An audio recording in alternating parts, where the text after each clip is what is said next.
Assalomu alaykum, hurmatli tomoshabinlarim. Bugun siz bilan juda muhim, hayotingizga bevosita ta'sir qiluvchi bir mavzu haqida so'zlashamiz. Bu sizning oilaviy budjetingizga sezilarli darajada ta'sir qiladigan va 1 maydan boshlab kuchga kiradigan yangi davlat to'lovi haqida bo'ladi. Ko'pchilik uchun bu shunchaki pul emas, balki tinch hayot, dori darmon, ro'zg'or uchun katta yordam demakdir. Shu sababli bugungi ma'lumotni oxirigacha diqqat bilan tinglashingizni maslahat beraman. Siz bu ma'lumotni eshitganingizdan so'ng hayotingizda qandaydir bir ijobiy o'zgarish sodir bo'lishiga ishonaman. Hozirda millionlab pensionerlarimiz pul yetishmovchiligidan aziyat chekmoqda, ayniqsa bozor narxlari kundan kunga oshib borayotgan bir paytda. Aynan shu muammoni hal qilishga qaratilgan yangi imkoniyat haqida gaplashamiz.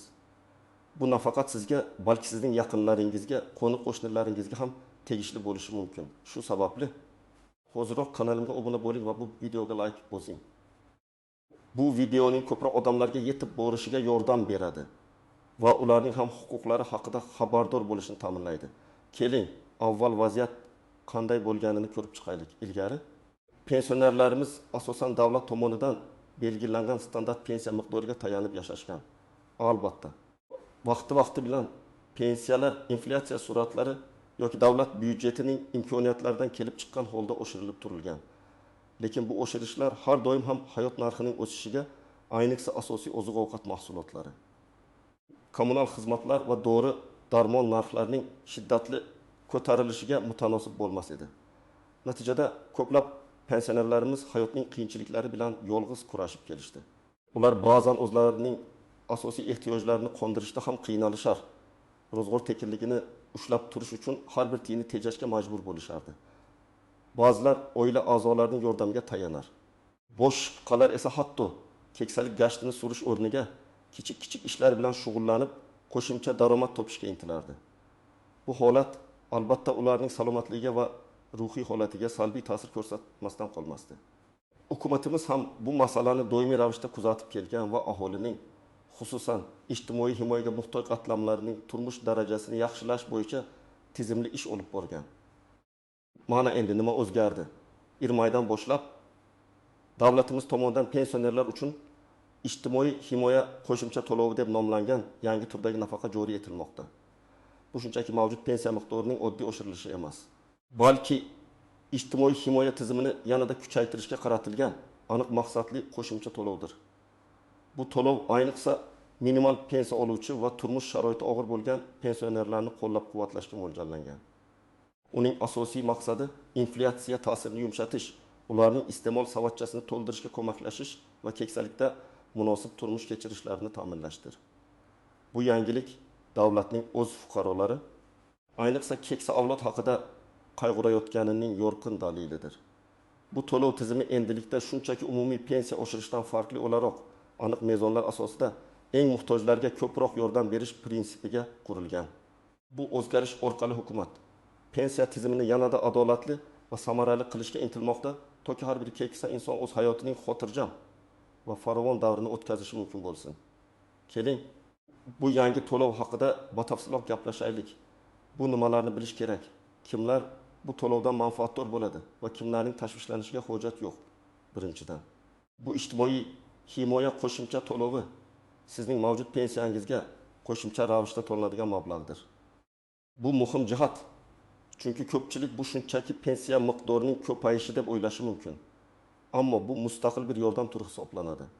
Davlatning maqsadi eng zaif qatlamlarni moddiy jihatdan qo'llab-quvvatlashdir. Shuning uchun ushbu to'lov miqdori har bir pensionerning individual holati, shu jumladan oladigan pensiya miqdori, oilaviy ahvoli va boshqa ijtimoiy mezonlar asosida hisoblab chiqiladi. Bu to'lovni olish uchun siz avvalo O'zbekiston Respublikasi fuqarosi bo'lishingiz va belgilangan yoshga yetgan yoki nogironlik bo'yicha pensiya oluvchi shaxs bo'lishingiz shart. Kimlar bu to'lovdan eng ko'p manfaat ko'radi va albatta bu masala bo'yicha harakat qilishi kerak? Asosan quyidagi toifadagi pensionerlar bu to'lovni olish imkoniyatiga ega bo'ladilar. Birinchi, minimal pensiya oluvchi pensionerlar. Agar sizning pensiya miqdoringiz davlat tomonidan belgilangan minimal miqdorga yaqin yoki undan ozroq bo'lsa, siz ushbu to'lovga eng birinchi navbatda talabgor bo'lishingiz mumkin. Bu ayniqsa yolg'iz yashaydigan o'zining asosiy ehtiyojlarini qondirishda qiynalgan keksalar uchun muhimdir.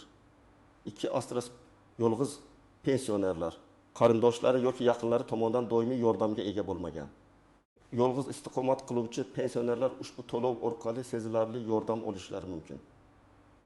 Chunki ular barcha ro'zg'or yumushlarini va moddiy xarajatlarni o'zlari qoplashga majbur. 30 asrlik nogironligi bor pensionerlar nogironlik tufayli qo'shimcha tibbiy xizmatlarga, dori darmonlarga yoki maxsus yordam vositalariga ehtiyoji bo'lgan shaxslar uchun bu to'lov juda katta yordam bo'ladi. Ularning nafaqat kundalik ehtiyojlarini, balki davolanish va reabilitatsiya xarajatlarining bir qismini qoplashga ham ko'maklashadi. Tog'li yoki chekka hududlarda yashovchi pensionerlar. Bu hududlarda hayot sharoitlari ba'zan og'irroq bo'lishi mumkin. Shuningdek, asosiy xizmatlar va mahsulotlarga erishish murakkabroq bo'ladi. Shu sababli ularga qo'shimcha yordam ajratish davlat siyosatining ustuvor yo'nalishlaridan biridir. Endi esa ushbu holatlarni aniq raqamlar va real hayotiy misollar bilan ko'rib chiqamiz. Asosan bir misol. Yolg'iz yashovchi keksa ayol minimal pensiya bilan. Astas Farg'ona viloyatida yashovchi 75 yoshli Mohira momo butun umri davomida paxtachilik sohasida mehnat qilgan. Hozirda yolg'iz istiqomat qiladi. Farzandlari chet elda ishlaydi. Vaqti bilan yordam berishadi, lekin bu doimiy emas. Mohira momoning pensiyasi joriy holatda 1.400.000 so'm atrofida. Bu pul bilan u kommunal to'lovlarni to'laydi. Gaz, svet, suv chiqindi ta'mirlash uchun to'lovlar, oziq-ovqat sotib oladi va ozgina dori-darmon xarid qiladi. Har oyning oxirida pensiya tugashiga yaqin pul yetmay qolishi uning uchun doimiy tashvish. Yangi ijtimoiy himoya qo'shimcha to'lovi joriy etilishi bilan Mohira momo har oy 2.000 so'm qo'shimcha mablag' olish imkoniyatiga ega bo'ladi. Bu 2.000 so'm Mohira momoning hayotida juda katta o'zgarish yasaydi. Endi u nafaqat asosiy ehtiyojlarini qiynalmasdan qondira oladi. Balki oyga bir marta shifokorga borish, o'zi sevgan meva-chavalarni sotib olish yoki hatto nabiralariga kichik sovg'alar olish imkoniyatiga ham ega bo'ladi. Bu uning ruhiyatini ko'taradi va keksalikda o'zini yanada xotirjam his qilishiga yordam beradi. Mohira momo bu pulga oyga qo'shimcha 3-4 marta bozordan yangi sabzavotlar, vitaminlarga boy mahsulotlar xarid qila oladi. Bu esa uning salomatligi uchun ham juda foydali bo'ladi. 2 misol. Keksa er-xotin ikkalasi ham pensioner. Toshkent shahrida yashovchi 70 yoshli Nuriddin bobo va 8 yoshli Xosiyat buvi oilasida ikkalasi ham pensioner. Nuriddin bobo eski maktab o'qituvchisi, Xosiyat buvi esa bog'cha tarbiyachisi bo'lgan. Ikkalasining umumiy pensiyasi taxminan 2.800.000 so'mni tashkil etadi. Ularning har ikkisida ham surunkali kasalliklar bor. Shuning uchun dori-darmon xarajatlari har oyda sezilarli miqdorni olib ketadi. Bolalari bor, lekin ular o'z oilalari bilan yashaydi va har doim ham to'liq yordam berishaydi. Yangi to'lov tizimiga ko'ra, har bir pensioner ushbu qo'shimcha to'lovni olishi mumkinligi sababli. Nuriddin bobo va Xosiyat bu har biri 2.000 so'mdan jami 500.000 so'm qo'shimcha pul olish imkoniyatiga ega bo'ladi. Bu qo'shimcha 500.000 so'm ularning dori-darmon xarajatlarini to'liq qoplashga yordam beradi. Endi ular har oy dorixona uchun pul topish tashvishidan xalos bo'ladilar. Ular shuningdek kommunal to'lovlarni yanada osonroq to'lay oladi va ba'zan nabiralarini mehmonga chaqirib, ularga shirinliklar yoki kiyim-kechak olib berishga ham qurbi yetadi. Bu ularning nafaqat moddiy, balki ma'naviy jihatdan ham kuchayishiga sabab bo'ladi. Asrsiz 3 misol, nogironligi bor pensioner doimiy parvarishga muhtoj. Navoiy viloyatidan 6 yoshli Karim aka 2-guruh nogironi doimiy parvarishga muhtoj. Uning pensiyasi 1.700.000 so'm. Unga doimiy hamroh bo'ladigan inson kerak. Ba'zan tibbiy xizmatlar ham uyda ko'rsatiladi. Bu xizmatlar uchun qo'shimcha xarajatlar talab etiladi. Yangi tizim bo'yicha Karim aka nogironligi tufayli yuqori darajadagi ijtimoiy himoya qo'shimcha to'loviga, masalan, 400.000 so'm miqdorida haqli bo'ladi. Bu mablag' unga parvarish xarajatlarini qoplashga, maxsus vitaminlar yoki parhez mahsulotlari sotib olishga, shuningdek reabilitatsiya muolajalari uchun yo'l xarajatlariga sarflashga yordam beradi. Bu to'lov Karim akaning hayot sifatini sezilarli darajada yaxshilaydi. Unga yanada mustaqil hayot kechirishga va o'z ehtiyojlarini osonroq qondirishga imkon beradi. Bundan tashqari, uning yaqinlari ham moddiy yukdan biroz bo'lsa-da yengillashadi. Kimlar bu to'lov bo'yicha tashvishlanmasligi kerak. Ya'ni ularga ushbu to'lov tegishli bo'lmasligi mumkin. Agar siz yuqorida sanab o'tilgan toifalarga kirmasangiz va pensiya miqdoringiz davlat tomonidan belgilangan minimal pensiyadan sezilarli darajada yuqori bo'lsa, siz ushbu qo'shimcha to'lovga haqli bo'lmasligingiz mumkin. Bu tizim aynan eng muhtojlarni qo'llab-quvvatlashga qaratilganligini unutmaslik kerak. Ammo shunga qaramay, har bir pensioner o'z holatini tekshirishi va shaxsiy ma'lumotlari asosida to'lovga haqli ekanligini aniqlash uchun murojaat qilishi shart. Chunki davlat dasturlari, mezonlari vaqti bilan o'zgarib turishi mumkin va siz bugun haqli bo'lsangiz ham kelajakda vaziyat o'zgarishi mumkin. Shuning uchun har doim yangiliklardan xabardor bo'lish va tegishli idoralarga murojaat qilish muhimdir. Endi esa ushbu yangi to'lov bilan bog'liq bo'lgan ba'zi istisnolar, e'tibor berish lozim bo'lgan tuzoqlar va anonik jihatlar haqida so'zlashamiz. Bu ma'lumotlar sizni kutilmagan muammolardan himoya qilishga yordam beradi. Istisnolar va kimlar to'lovga haqli bo'lmasligi mumkin? 1. Boshqa daromad manbalari mavjud bo'lsa, agar pensionerning pensiyasidan tashqari boshqa doimiy va sezilarli daromad manbalari mavjud bo'lsa, masalan, ijara daromadi, biznesdan tushadigan foyda, bankdagi katta omonatdan foizlar va haq kexo, u holda ushbu qo'shimcha to'lovga haqli bo'lmasligi mumkin. Chunki bu to'lov aynan ehtiyojmand qatlamni qo'llab-quvvatlashga qaratilgan. Bu holatda sizning umumiy daromadingiz ma'lum bir chegaradan oshib ketsa, sizga to'lov rad etilishi mumkin. 2. Chet elda doimiy yashash. Agar pensioner O'zbekiston hududidan tashqarida doimiy yashasa va shu yerda pensiya oladigan bo'lsa, u O'zbekistonda joriy etilgan ijtimoiy himoya qo'shimcha to'loviga haqli bo'lmasligi tabiiy. Bu to'lov faqat O'zbekiston Respublikasi hududida yashovchi va shu davlat pensiya tizimi orqali ta'minlanadigan shaxslar uchun mo'ljallangan ma'lumotlarning eskirganligi yoki noto'g'riligi.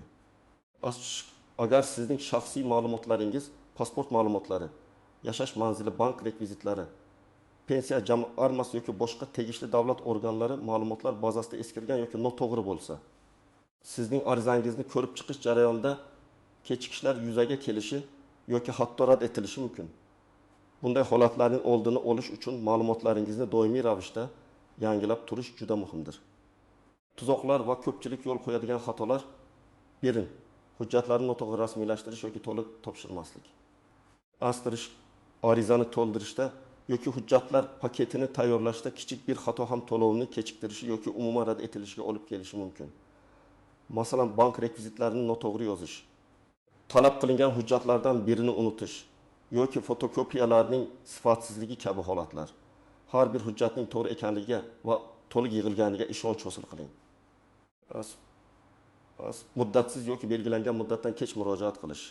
Garchi bu to'lovning joriy etilishi irmaydan boshlansa ham, ayrim holatlarda murojaat qilish uchun aniq belgilangan muddatlar bo'lishi mumkin. Agar siz belgilangan muddatdan kechikib murojaat qilsangiz, ba'zi oylik to'lovlarni o'tkazib yuborishingiz yoki umuman to'lovga haqli bo'lmasligingiz mumkin. Shuning uchun imkon qadar tezroq murojaat qilishga harakat qiling va tegishli e'lonlarni kuzatib boring. 3. Astirish firibgarlar tuzog'iga tushish. Afsuski, har qanday yangi davlat dasturi yoki to'lov e'lon qilinganda firibgarlar ham faollashadi. Ular o'zlarini davlat idoralari xodimi qilib ko'rsatib, sizga to'lovni rasmiylashtirishda yordam beramiz bahonasida shaxsiy ma'lumotlaringizni, bank karta raqamingizni, PIN kodingizni so'rashi mumkin. Eslab qoling. Hech qachon davlat idoralari telefon orqali sizning bank karta ma'lumotlaringizni yoki maxfiy kodlaringizni so'ramaydi. Bunday qo'ng'iroqlarga ishonmang va darhol telefonni qo'ying. Barcha murojaatlar rasmiy tartibda, shaxsan o'zingiz yoki ishonchli vakilingiz orqali amalga oshiriladi. 4. Axborot yetishmasligi. Ba'zi pensionerlar yangiliklardan xabardor bo'lmasdan yoki qayerga murojaat qilishni bilmasdan o'z huquqlaridan foydalana olmay qolishadi. Shu sababli bu videoni boshqalarga ham ulashing. Mahalliy hokimiyatlar, pensiya jamg'armasi e'lonlarini kuzatib boring. Noaniq jihatlar va ularning yechimi: to'lovning boshqa nafaqalarga ta'siri. Ba'zi pensionerlar bir nechta turdagi nafaqalar yoki ijtimoiy yordam oladi. Ularda ijtimoiy himoya qo'shimcha to'lovi boshqa odam turlarini bekor qilmaydimi yoki ularning miqdoriga ta'sir qilmaydimi degan savol tug'ilishi mumkin.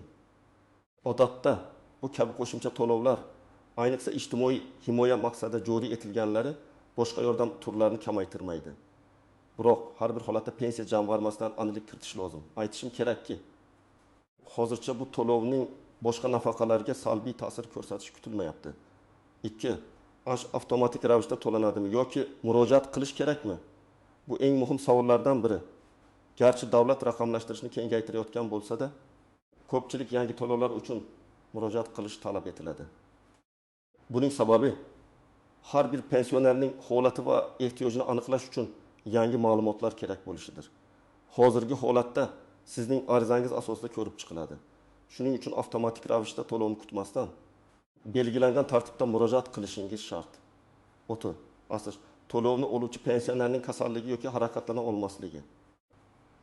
Agar pensioner kasallik tufayli yoki boshqa sabablarga ko'ra o'zi pensiya jamg'armasi yoki yagona darcha markaziga bora olmasa nima qilish kerak? Bunday holatlarda qonun hujjatlariga muvofiq ishonchnoma asosida yaqin qarindoshi yoki boshqa ishonchli shaxs murojaat qila oladi. Ishonchnoma notarial tartibda tasdiqlangan bo'lishi lozim. Ba'zi joylarda ijtimoiy xodimlar yordam berishi ham mumkin. Bu haqda mahalliy pensiya jamg'armasi bilan bog'lanish tavsiya etiladi. Endi esa eng muhim qismga o'tamiz. Bu to'lovni olish uchun siz nimalar qilishingiz kerak? Qadam-qadam ko'rsatmalar. Amaliy maslahatlar. Sizning harakatlar rejasi qayerga murojaat qilish kerak? Pensiya jamg'armasi bo'limlari. Har bir tuman va shahar markazida pensiya jamg'armasining o'z bo'limlari mavjud. Siz o'zingizning yashash manzilingiz bo'yicha tegishli bo'limga murojaat qilishingiz kerak bo'ladi. Bu yerda sizga bepul maslahatlar beriladi va ariza to'ldirishda yordam ko'rsatiladi. Davlat xizmatlari markazlari yagona darcha. Bu markazlar ham har bir tumanda mavjud bo'lib, davlat organlari tomonidan ko'rsatiladigan barcha xizmatlarni bir darcha tamoyili asosida taqdim etadi. Bu yerda ham sizga pensiya jamg'armasi bilan bog'liq masalalarda, shu jumladan yangi to'lov bo'yicha ariza topshirishda yordam beriladi. Navbatlar kamroq bo'lishi va xizmat ko'rsatish tezroq amalga oshirilishi mumkin ekan. Onlayn platformalar MyKo'kuz davlat xizmatlari portali MyKov orqali ham ariza berish imkoniyati yaratilishi kutilmoqda. Agar sizda internetdan foydalanish imkoniyati bo'lsa va kompyuter savodxonligingiz yetarli bo'lsa, uyingizdan turib ham ariza topshirishingiz mumkin. Bu eng qulay usul bo'lishi mumkin. Ammo ba'zi hujjatlarni elektron shaklda biriktirishni talab qiladi. Shuning uchun agar sizga qiyinlik tug'dirsa, yuqoridagi iki usuldan birini tanlang. Asos qanday hujjatlarni to'plash kerak? Asos pasport. Sizning shaxsingizni tasdiqlovchi asosiy hujjat. Asli va nusxasi kerak bo'lishi mumkin.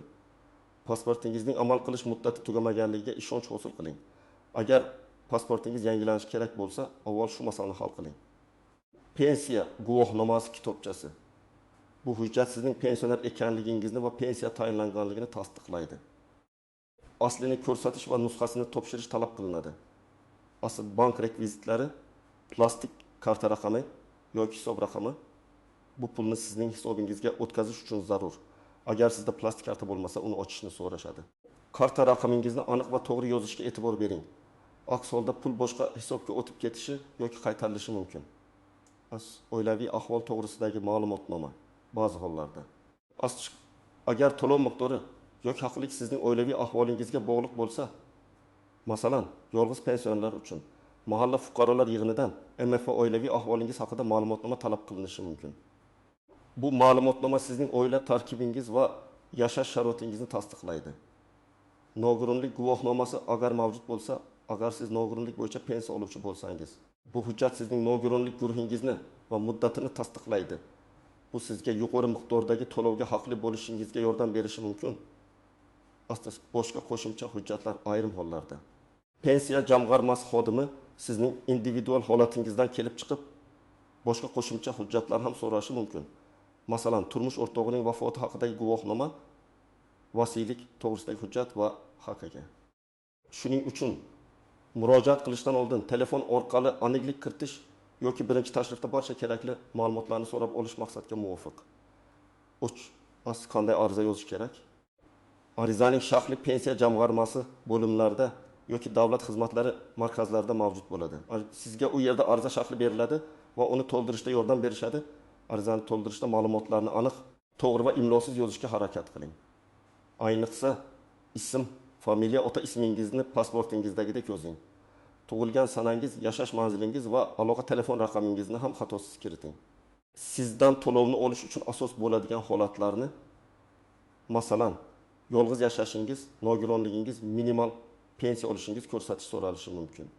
Bu ma'lumotlar to'lovga haqli ekanligingizni tasdiqlash uchun muhimdir. Arizaga kerakli hujjatlar nusxalarini biriktirib topshirishingiz lozim. Ariza topshirganingizdan so'ng sizga arizangizning qabul qilinganligi to'g'risida tasdiqnoma yoki kvitansiya beriladi. Uni saqlab qo'ying. Chunki u sizning murojaatingiz dalilidir. To'lovlar 1 maydan boshlab amalga oshiriladi. Ammo arizalarni qabul qilish muddati ertaroq boshlanishi mumkin. Shuning uchun kechiktirmasdan imkon qadar tezroq murojaat qilishni tavsiya qilaman. Jarayon bir necha kun yoki bir necha hafta davom etishi mumkin. Chunki sizning arizangiz ko'rib chiqiladi, ma'lumotlaringiz tekshiriladi va keyin qaror qabul qilinadi. Mana, hurmatli tomoshabinlarim, bugungi videoda sizga 1 maydan boshlab kuchga kiradigan ijtimoiy himoya qo'shimcha to'lovi haqida batafsil ma'lumot berishga harakat qildim. Bu to'lov ko'plab pensionerlarimizning hayotida ijobiy o'zgarishlar yasashi, ularning moddiy ahvolini yaxshilashiga ishonaman. Unutmang, davlatimiz o'z fuqarolarini himoya qilishga, ayniqsa keksa avlodni qo'llab-quvvatlashga doimo tayyor. Sizning vazifangiz esa o'z huquqlaringizdan xabardor bo'lish va ulardan foydalanishdir. Shu sababli kechiktirmasdan yuqoridagi ko'rsatmalarga amal qiling va o'z haqqingizni oling. Bu imkoniyatdan foydalanish sizning turmush darajangizni sezilarli darajada oshirishi mumkin. O'z salomatligingizga va yaqinlaringizga g'amxo'rlik qiling. Bu ma'lumotlar siz uchun foydali bo'lganiga umid qilaman. Ushbu yangi to'lov haqida qanday fikrdasiz? Sizningcha bu qanday o'zgarishlarga olib keladi? Izohlarda o'z fikrlaringizni yozib qoldiring. Bu videoni o'z do'stlaringiz va yaqinlaringizga ham yuboring. Chunki ular ham bu muhim yangilikdan xabardor bo'lishlari kerak. Va albatta agar videom yoqqan bo'lsa, like bosishni va kanalimga obuna bo'lishni unutmang. Kelgusi videolarda ham sizga qiziqarli va foydali ma'lumotlarni ulashishda davom etaman. E'tiboringiz uchun rahmat, omon bo'ling.